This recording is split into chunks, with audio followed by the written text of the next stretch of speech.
how's it going, guys? My name is Zach with the movie Castle, and today we're going to be taking a look at The Stupids from 1996. This was directed by John Landis and stars Tom Arnold, Jessica Lundy, Bug Hall, Alex McKenna, and also keep an eye out for cameos from Jenny McCarthy and Christopher Lee. And also this movie is based on a series of children's books of the same name, the Stupids children's books. Now, I will admit, I knew essentially nothing going into this movie. I do like John Landis. I'm a huge horror fan, so I know him for American Werewolf in London. But if you're comedy fans, there's a ton of classic comedies he did. Animal House, Coming to America, Blues Brothers, the Kentucky Fried Movie. He really did a lot of classics. So I had heard he made this one. I saw it on his IMDb. But this is a bit of a semi-rare physical media. I'd actually never seen it in a store before. And I was digging through my local used media shop and I stumbled across this and I was like, I better grab this up for my Landis collection. But I really didn't know what it was going to be.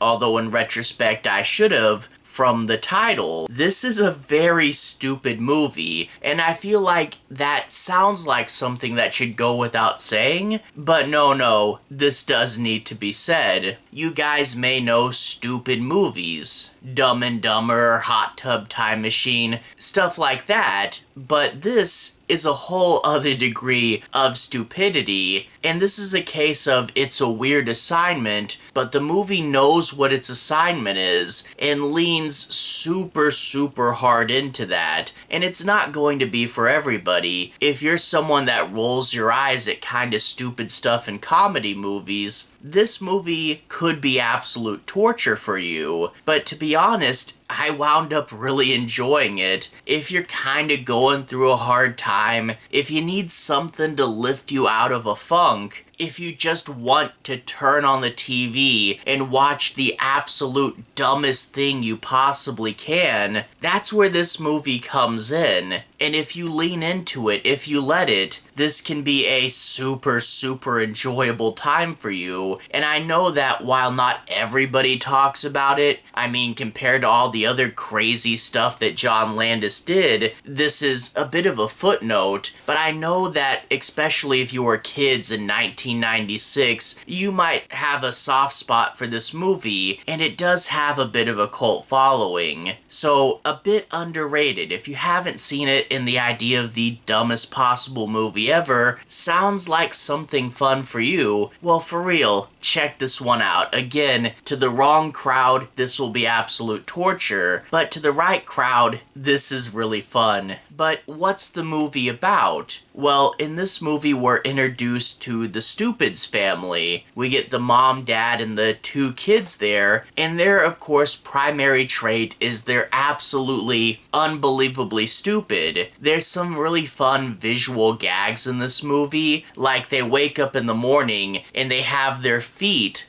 on the pillow and their heads tucked under the blankets. The kid gets back home after taking his goldfish for a walk, literally putting the goldfish bowl inside a red wagon and walking it around the neighborhood. And we're quite quickly introduced to what type of characters these are. Well, one day Stanley notices that his garbage is missing, and believe it or not, this is the inciting incident for the whole movie. Stanley becomes convinced that someone is stealing their garbage because he quite simply doesn't know what a garbage man is and gets confused when every week someone takes it, and he decides that he's going to stay up all night, watch the garbage, and see who comes for it. This leads Stanley to follow the garbage truck, and in the morning, his family doesn't know where he went and becomes panicked that something happened to him.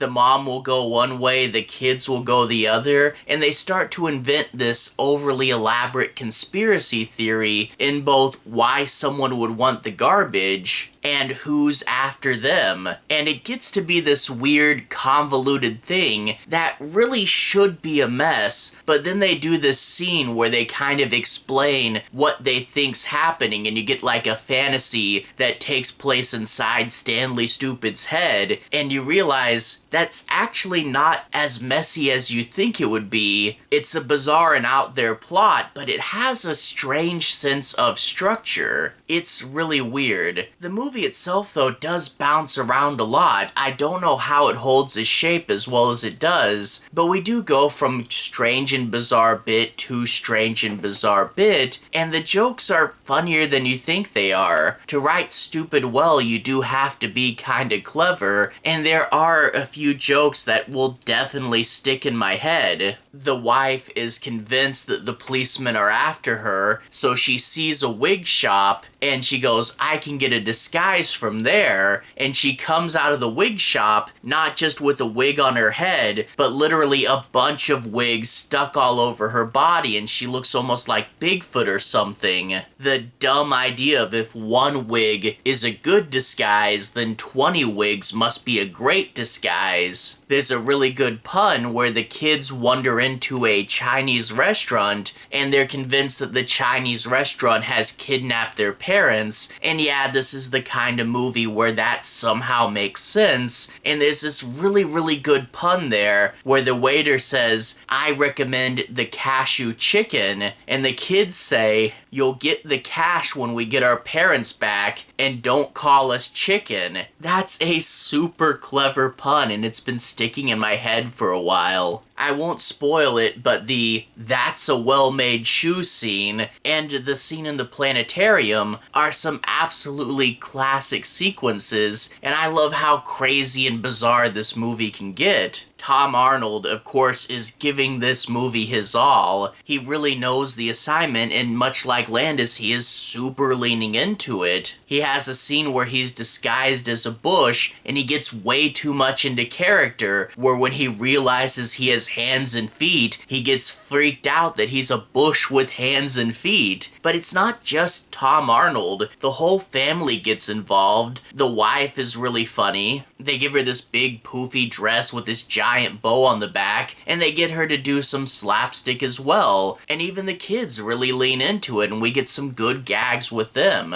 Now, of course, with a plot like this, you are going to get some more serious aspects, where while Stanley Stupid is going after this big conspiracy, that's all made up in his head, which I absolutely love, that there's no real inciting incident. There's no reason he has to do this. He's just going off on a wild goose chase, and that's the whole movie. But he does eventually stumble across these rogue military guys who are trying to sell weapons to foreign governments, and they'll keep trying to assassinate Stanley, thinking he's someone who's on their case. And of course, every time, through the power of sheer dumb luck, Stanley's going to get out of this. And we do get some bigger, funnier, over-the-top moments with big explosions. Yeah, sometimes the military guy subplot does slow things down for a little bit, and there's this weird section in the middle of the movie where they kind of forget they're there for a moment. But overall, like I said, it does lead to some of the film's bigger moments, and I guess we do have to have some sort of backbone holding this loose string of plot elements together. The one thing I will say that doesn't really work as far as the tone goes is there are some really out there moments. I mean, the whole world is kinda stupid. The stupids themselves are really stupid, but also the world has this way of, like, working with him, and it gets to be a little improbable at times, but it kinda fits the tone of this movie. But there are things like